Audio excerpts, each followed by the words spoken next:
உறுதியான எலும்புக்கு சிவப்பு முள்ளங்கி சாப்பிட்லாங்க. ஆஸ்டியோபோரோசிஸ், பெண்களுக்கு அதிகமாக ஏற்படக்கூடிய எலும்பு புரை, ருமட்டாய்டு ஆர்த்ரைட்டிஸ், முடக்குவாதம் போன்ற நோய்கள் வராமல் தவிர்க்க உணவில் போதுமான அளவுக்கு சிவப்பு முள்ளங்கி சேர்த்துக்கணும். இதில் கால்சியம் இருக்குது, பொட்டாசியம் இருக்குது. இந்த ஊட்டச்சத்துக்கள் எலும்புகளை உறுதியாக்க உதவுது. பார்வைக்கு பலம் சிவப்பு முள்ளங்கிங்க. டெய்லி சூப், சாலட் மாதிரி ஏதாவது ஒரு வகையில் சிவப்பு முள்ளங்கி சேர்த்துக்கிறதால பார்வை கோளாறுகளை தவிர்க்க முடியும். லூட்டேன் அதிகமாக இருக்கிறதுனால கண் பார்வை ஆரோக்கியத்துக்கு உதவுதுங்க.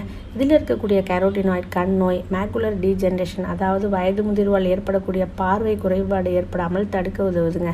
நோய் எதிர்ப்பு சக்தி, பூஸ்ட் இம்யூனிட்டி. உங்கள் நோய் எதிர்ப்பு சக்தியை பலப்படுத்துவதில் சிவப்பு முள்ளங்கி அடிச்சுக்க ஆளே இல்லைன்னு சொல்லணும்.